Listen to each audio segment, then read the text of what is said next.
আসসালামু আলাইকুম ওয়া রাহমাতুল্লাহি ওয়া বারাকাতুহু। একজন নারী কেন পর্দা করবে? একজন নারী কেন দুনিয়ার বুকে পর্দা করে চলাফেরা করবে? আল্লাহ তাআলা কোরআনে বারবার বলেছেন, হে নারীরা তোমরা পর্দা করো, এবং কি রাসূল সাল্লাল্লাহু আলাইহি ওয়াসাল্লাম বলেছেন, হে নারীরা তোমরা পর্দা করে চলো। সুবহানাল্লাহ।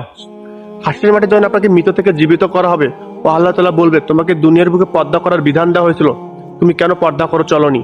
সেদিন আপনি আল্লাহর কাছে কি জবাব দিবেন, কি উত্তরই বা দিবেন?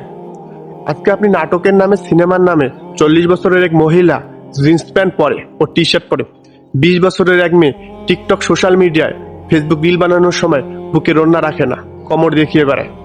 সেই অশ্লীলতা, বেহাপনার কারণে একজন পুরুষের ঈমান হারা হয়ে যায়।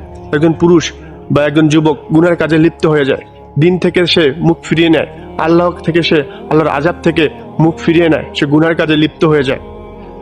রাসূল সাল্লাল্লাহু আলাইহি ওয়াসাল্লাম সাহাবীদেরকে বলতেছেন, হে আমার সাহাবীরা, একজন পুরুষের তুলনায় নারীদের জান্নাত যাওয়া অতি সহজ, অথচ আমি মিরাজের রাতে জাহান্নামে গিয়ে দেখি পুরুষদের তুলনায় নারীরা বেশি জাহান্নামে প্রবেশ করবে।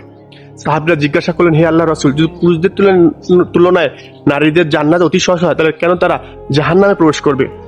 আল্লাহর রাসূল বলেন, কোন নারী যদি আমাকে 4টি কথার অধাভুক্ত করে, তার জন্য জান্নাত অতি সহজ হয়ে যাবে।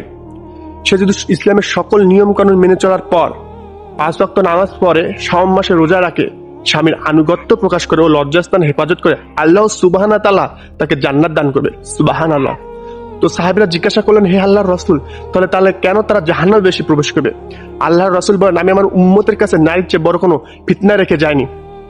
এর মানে বোঝা যায়, একজন বেপর্দা নারী কারণে পুরুষেরা আল্লাহকে ভুলে যাবে, গুনাহের কাজে লিপ্ত হয়ে যাবে। ও একজন বেপর্দা ও অশ্লীলতা নারীদের তাদের আমলনামে বেশি গুনাহযুক্ত হবে, যার কারণে তারা জাহান্নামে বেশি প্রবেশ করবে। আল্লাহর রাসূল বলেন, একজন যুবক হোক বা একজন যুবতীর যখন লজ্জাবোধ কাজ করবে না, তার দ্বারা সকল গুনাহ কাজ করাই সম্ভব। একজন নারী যদি লজ্জা থাকতো, তাহলে সে কখনোই রন্না ছাড়া ভিডিও করতো না, কখনোই সে কোমর দেখিয়ে ভিডিও করতো না। 40 বছরের মহিলা কখনো সে জিন্স প্যান্ট পরতো না। তাই আপনি পর্দা করবেন। আল্লাহ তাআলা বারবার বলেছেন, হে নারীরা তোমরা পর্দা করো। সাল্লাল্লাহু আলাইহি ওয়াসাল্লাম বলেছেন, তোমরা পর্দা করো। আল্লাহ তাআলা আপনাদেরকে বুঝার তৌফিক দান করুক, ইসলামের পথে কবুল করুক, হেদায়েত দান করুক, দ্বীনের পথে কবুল করুক ও হাদিসটি বুঝার তৌফিক দান করুক। আল্লাহ তাআলা বলেন যে আমার একটি হাদিস শুনল, রাসূল সাল্লাল্লাহু আলাইহি ওয়াসাল্লাম বলেন যে আমার একটি হাদিস শুনলো, সেজন্য অন্য উম্মতের কাছে আমার হাদিসটি ঈমানি দায়িত্বে পৌঁছে দেয়।